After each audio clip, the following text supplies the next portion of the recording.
In the 1850s, Peoria was a growing city with over 10,000 residents. As the valley area became more crowded, 4 prominent Peorians, Hervey Leitner, Thomas Baldwin, Onslow Peters, and William Hall, founded Springdale Cemetery on 160 acres of land along the bluffs about a mile from the city limits. Springdale was chartered by the Illinois legislature in 1855, and burials began in 1857.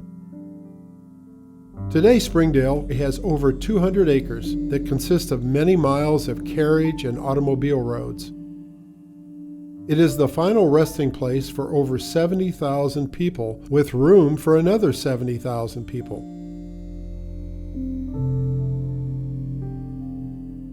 In 2004, Springdale Cemetery was placed on the National Register of Historic Places.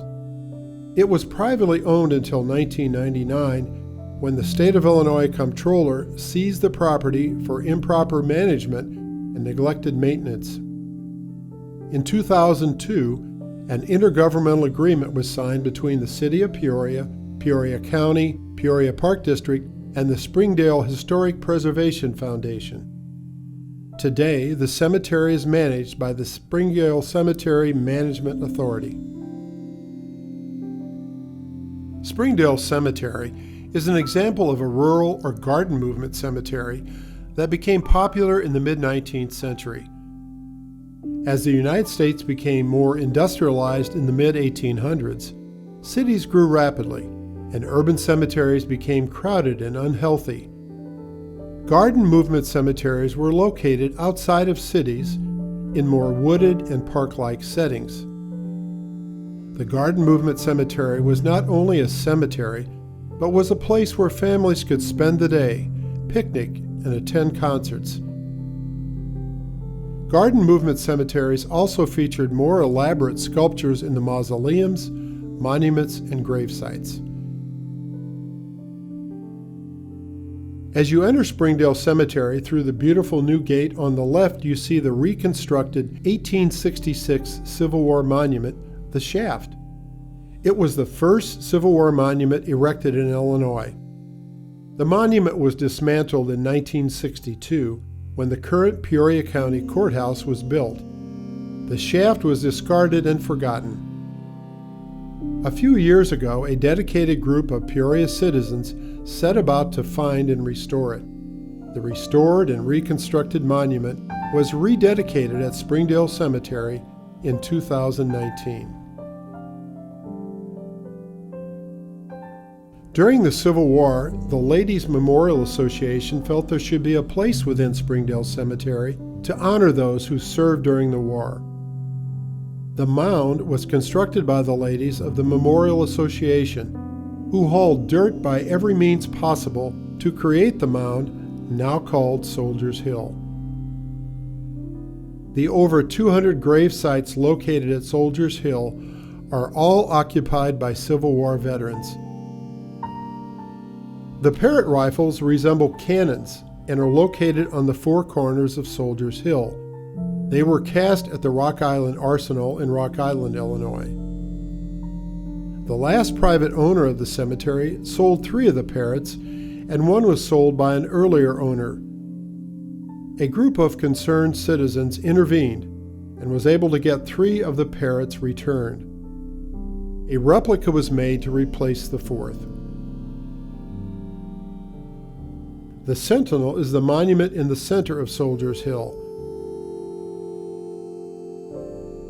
Plots are free on American Legion Hill for any United States military veteran with an honorable discharge. Captain Henry Detweiler was a riverboat captain during the Civil War. He ferried troops and supplies to the battlefields and brought those who were wounded and captured back north. After the war, he went into the ice business and was elected treasurer of Peoria 6 times. The land for Detweiler Park was donated to the Park District by the Detweiler family. Lydia Moss Bradley moved to Peoria from Indiana in 1847 with her husband Tobias. By 1867, she was a widow who had lost her husband and all 6 of her children. This would not stop Lydia. She went on to serve on the board of directors of the First National Bank. She is believed to be the first woman to serve on a bank board in the United States. She donated the land for Laura Bradley Park, named after her oldest daughter, and she founded Bradley Polytechnic Institute, today's Bradley University. She passed on her entire estate to Bradley to ensure the school would continue to prosper. Some have speculated that she was the richest woman in the United States at the time of her death in 1908. Also at this site is the grave of her father, Captain Zealy Moss. He fought in the Revolutionary War and is the only known Revolutionary War veteran buried in Springdale Cemetery.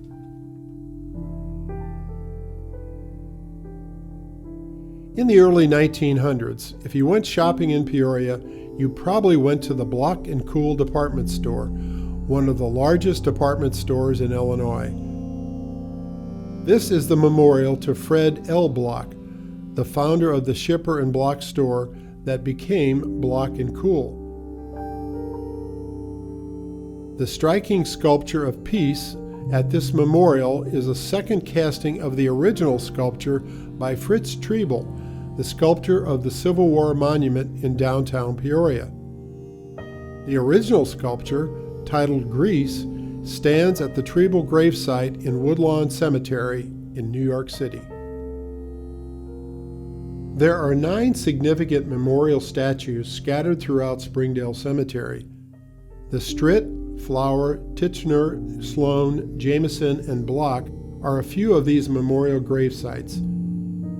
2 of the 9 memorial statues stand on the Bastile-Petherbridge lot, along with a restored stately staircase leading up to the graves. The statue of the lady leaning up against the cross was typically a Victorian theme. It goes back to the song Rock of Ages, "Nothing in my hand I bring, simply to the cross I cling." The other is in thoughtful reflection of mourning. Originally built between October 1885 and April 1888, they were restored by the Springdale Historical Preservation Foundation in 2017. Thomas Betherbridge, a carpenter and builder by trade, was a charter member of the Peoria Baptist Church, which split from the First Baptist Church in 1878. Thomas was married to Annie E. Bastow. The Petherbridge home was at the corner of Hamilton and Monroe Streets and was raised in 1933. Mrs. Petherbridge helped organize the Peoria Women's Club and served as director for the organization. She taught travel classes and authored Here and There, a book about her travels along with poetry published in 1914. Perhaps what people best remember about this family relates to an object gifted to Mrs. Petherbridge by her brother, Dr. James Bastow, which she kept under glass in her stylish Victorian parlor. Certainly a conversation piece, the hand that spanked Moses was the name Dr. Bastow had given to the severed right hand of an Egyptian mummy. In 1914, Mrs. Petherbridge told the Peoria Star that Dr. Bastow was touring Egypt in the early 1880s and at Cairo, Egypt, was invited by a party of British archaeologists to accompany them on an expedition to the tombs of the pharaohs. The expedition was successful, and Dr. Bastow was able to obtain the hand of Nefertiti, daughter of Ramses II. Remember your Bible history? The story of Pharaoh's daughter who rescued Moses from the river and raised him as her son. Later, a story would emerge that Dr. Bastow had actually bribed a guard at the building that housed the mummy's hand to secure it. Either way, the hand made its way back to America, and was gifted to Mrs. Petherbridge. In 1911, Annie Petherbridge donated the mummy's hand to Bradley Polytechnic Institute, later Bradley University. Today, it is on loan to the Peoria Riverfront Museum from Bradley University. By far the largest and grandest of all the private mausoleums is the Buehler Mausoleum. Christian Buehler ran Goodell Packing Company as well as 150 meat markets in the Midwest. He would die in 1924, and his wife Phoebe in 1926. This giant structure has an Italian marble interior, fluted columns, and an ornate crown. The granite roof from Vermont is 15 feet in diameter and 2.5 feet thick and weighs 100 tons. This mausoleum was known as the finest memorial in the West for many years. Alois Zatz was born in Austria around 1814. He was educated for the Catholic priesthood, but ran afoul of the church when he published a book that was not approved by the church. Renouncing all religion, he came to Peoria in 1852. He founded a weekly German newspaper, the Illinois Banner. He published several other daily and weekly newspapers in the 1850s and 1860s. Mr. Zatz was very controversial and opinionated. He was not a supporter of Abraham Lincoln, as he wrote to other newspapers referring to Lincoln as a traitor, an assassin of his fellow citizens, a barbarian, a brother-murdering president. Zatz was not alone in his sentiments, as Peoria as a whole did not support Lincoln by their votes in either the election of 1860 or 1864. This is the oldest family mausoleum on the Springdale grounds. It dates prior to 1877, when cemetery records show that Zatz interred the body of his 59-year-old wife there. He was married to Mary Surdland McGinty, and they had one son who died at age 5 months in 1859. Mary died in 1877. His second wife, Carolyn, died in 1892, but is not buried in the mausoleum. Mr. Zatz died in 1893. His funeral consisted of a black draped coffin surrounded by 4 candles representing the seasons. Franklin Hall was born in June 1850, and he died in January 1908. Mr. Hall was a grain broker and lived at 120 High Street with his wife Florence and 2 daughters, Eleanor and Ora. The Hall Mausoleum is located next to the Newton Mausoleum at Springdale Cemetery.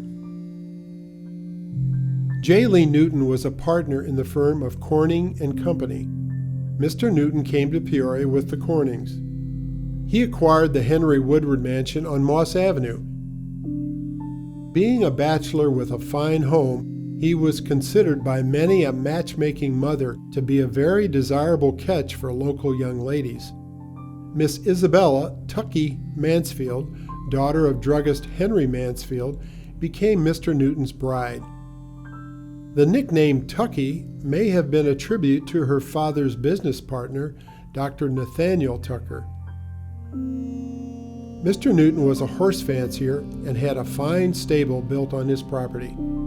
He was the first to drive a tandem cart in Peoria. Mrs. Newton planned original entertainments for the guests in their home. Vaudeville was unknown in Peoria at that period, and it may be interesting to know the Newtons gave the first real vaudeville-style entertainment as a feature of one of their parties, using local talent.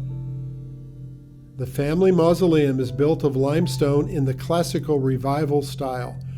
Mr. Newton died in October 1893 at the age of 45.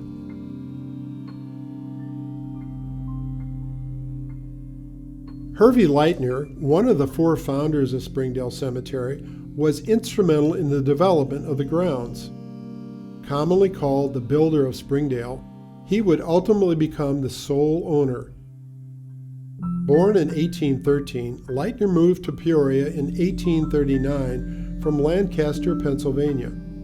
An entrepreneur and capitalist, he engaged in the retail and wholesale hardware business with Isaac Walker and distilling with William Schifferman and Charles King.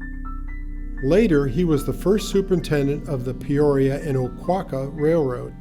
He was one of the first 8 aldermen to serve on the city council when Peoria became a city in 1845.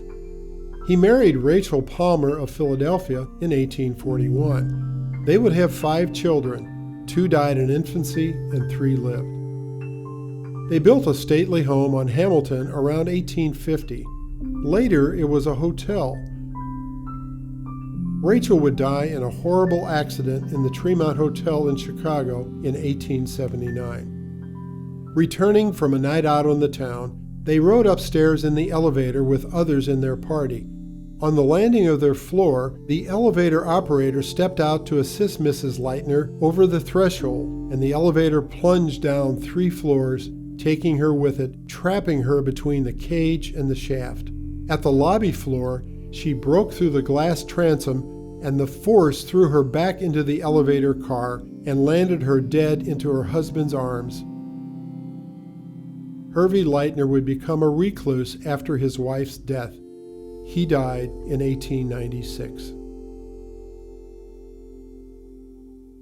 Born in 1800, Josiah Fulton came to Peoria in 1819 and is considered one of the earliest permanent settlers to live in Peoria.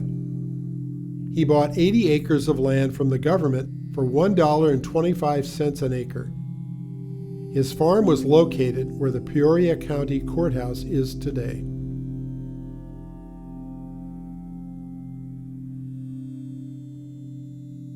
Walter Barker was of the first-generation native Peorians. He was a banker and industrialist. Mary Barker became a bank trustee upon her husband's death. She purchased the land and planned the building that would become the children's home on North Knoxville Avenue. In the mid-1990s, the interior of the mausoleum was vandalized, including Mary Barker's coffin. It was later restored and permanently sealed. Charles Ballance was an early pioneer and attorney in Peoria. He participated in the French Peoria claims in court, and in 1870 authored and published the first history of Peoria.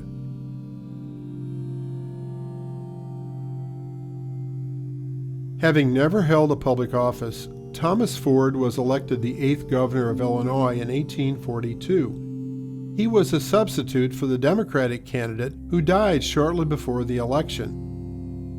Although he improved Illinois' dreadful financial position during his term, he was criticized for his anti-Mormon stance and lack of effort to protect Joseph Smith before his murder in 1844.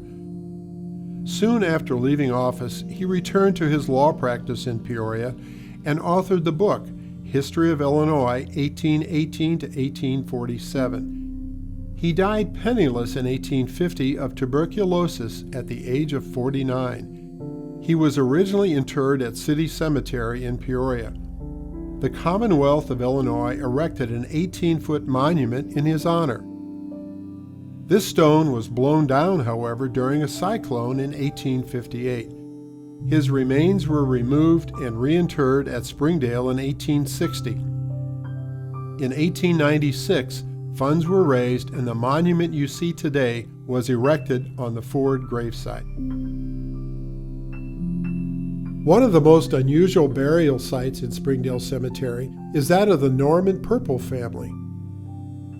Norman Purple was an early Peoria attorney and judge who was appointed as an Illinois Supreme Court justice by Governor Ford in 1846. The markers for Judge Purple and his wife are raised with carvings on top. The circular stone pile was designed as a memorial for 3 of their 6 children. The other 3 are not buried at Springdale Cemetery. During this era, stones were common so the deceased could not rise out of their graves. Lucy Ting was the president of the Peoria Women's Christian Temperance Union. Ting School was named after her. The school was named for her in recognition of her long-standing position as treasurer of the school district at a time when women couldn't vote and typically did not hold public office. This tall obelisk is the Moses Pettingill Monument. Pettingill arrived in Peoria in 1833 and became the city's first hardware merchant. Moses and his first wife, Lucy, were active abolitionists. Their first house at the corner of Jefferson and Fulton Streets, where the Civic Center is located today, was a station on the Underground Railroad.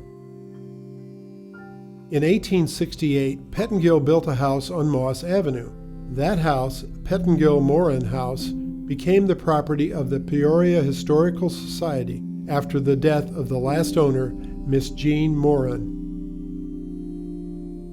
Jean Moran, a member of one of Peoria's earliest pioneer families, was an educator and philanthropist.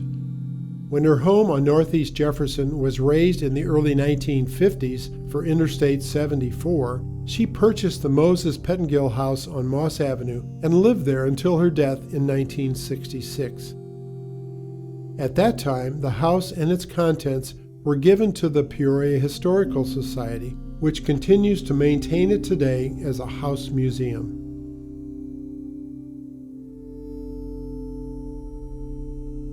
John Griswold was born February 4, 1806 in New York City, and came to Peoria in 1839 at the age of 33. In 1840, he married Elizabeth Smith of Brimfield, and they built a large brick house at 101 South Jefferson, where they lived until 1856. A newspaper citation dated May 19, 1865, indicates John Griswold was paid $10,000 for the Dinwiddie House to be fitted up for a library. It later consolidated with the City Library, the forerunner of today's Peoria Public Library system. John Griswold was one of the directors of the Old Peoria Bridge Association, which was formed to construct the first wagon bridge across the river. It was on the site of today's Bob Michael Bridge. Griswold was one of the first stockholders of the Peoria Gas and Coke Company, which was organized in 1853. He was also instrumental in bringing the Bureau Valley Railroad to Peoria in November 1854.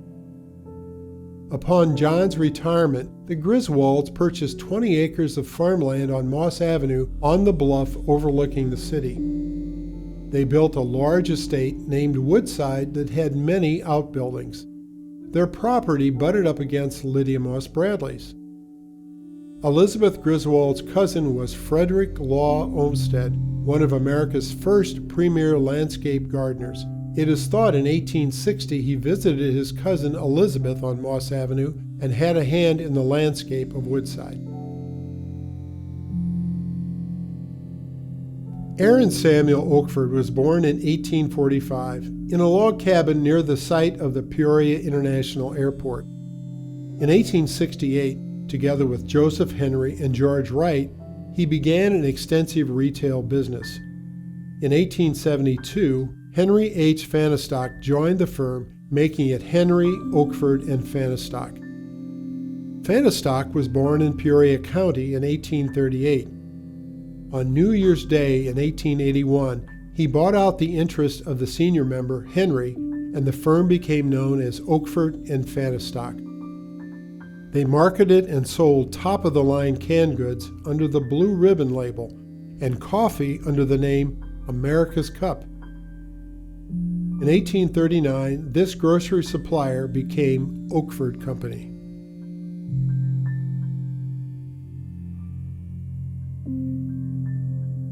DeLoss Brown came to Elmwood in 1863 and moved to Peoria in 1876. He was a 50% partner in the Bush and Brown Distillery, owned a music store, and was active in real estate. He served as an alderman in Peoria for 4 years. He was a strong abolitionist and active supporter of the new Republican Party. Together with Joseph Greenhut and Charles Clark, the men were told if they could irrigate 4 square miles of land outside of Phoenix, Arizona, they could start a town. These are the men that founded Peoria, Arizona. John C. Proctor was a philanthropist who wanted to provide quality medical care for Peoria.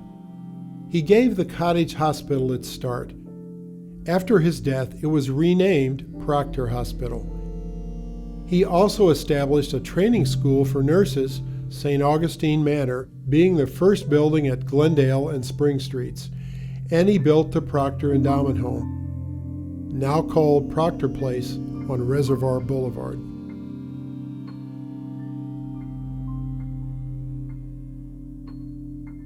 George T. Basilian, known to thousands of children as Salty Sam from a former WEEK TV show, was born in Peoria in 1909.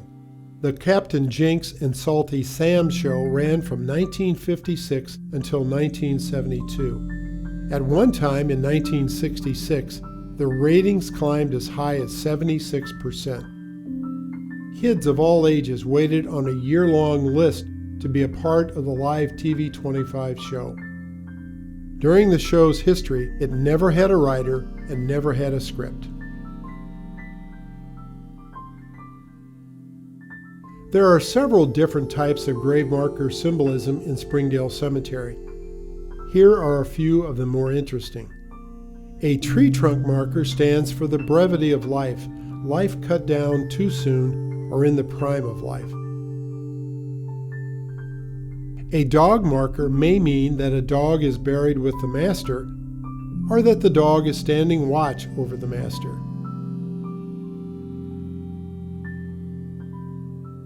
Cherubs and angels signify innocence. Oak leaves and acorns stand for power, authority, or victory, and are often seen on military tombs. A draped urn can symbolize eternal life or immortality. The drape or shroud can signify the last partition between life and death. The sandcastle is used to memorialize a child.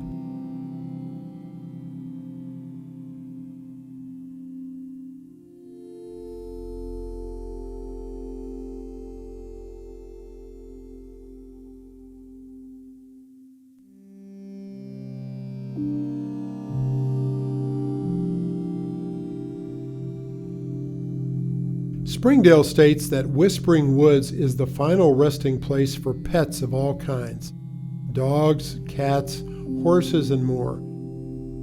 The ashes of Boomer, the magnificent male lion, and Leah, the lioness who lived for many years at the Peoria Zoo, are respectfully buried in Springdale. The dog sculpture is of the pet dog Frosty. He belonged to Bill Rutherford, local philanthropist and founder of Wildlife Prairie Park. The original casting is part of a 2-piece War Dog Memorial along with a soldier that is located at Wildlife Prairie Park. The newest area of Springdale, the Prairie Scattering Garden, is situated on a hillside at the bottom of the South Bluff section of the cemetery. Trees tower over the site, and wildflowers cover the surrounding ground. Enhancing the natural beauty of the area is a round patio decorated with granite columns and columbarias which double as benches.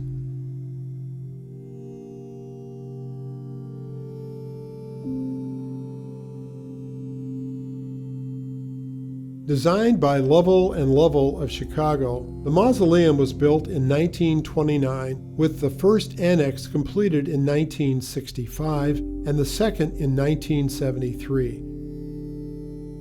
It is constructed of marble and granite with bronze doors and a copper roof.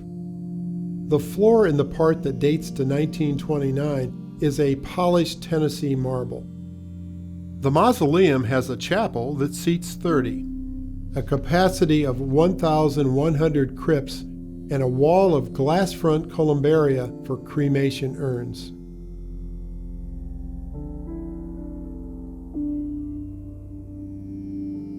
Front and center in the main chapel is the family burial vault of Valentine Jobst. Valentine Jobst Jr. was 82 when he died in 1954. Born in Peoria on May 19, 1871, Mr. Jobst graduated from high school here in 1899. He lived briefly in Omaha, Nebraska, where he was a member of the Jobst Brothers contracting firm. In 1901, he returned to Peoria, where he joined his father's firm that was established in 1859. He became a partner in the Valentine Jobst & Sons firm.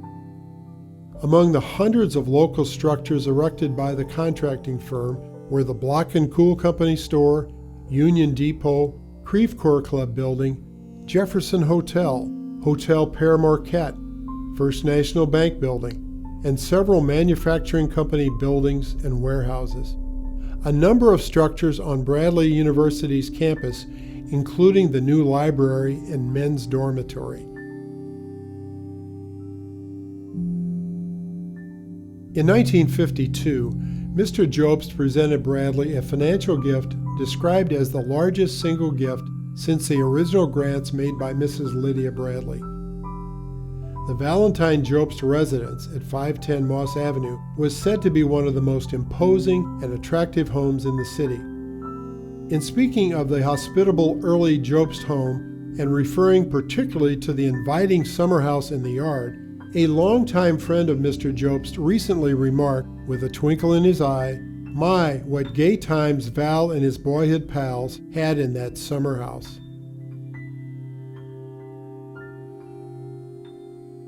The earliest description of the property was published on August 11, 1854, in the Peoria Weekly Republican.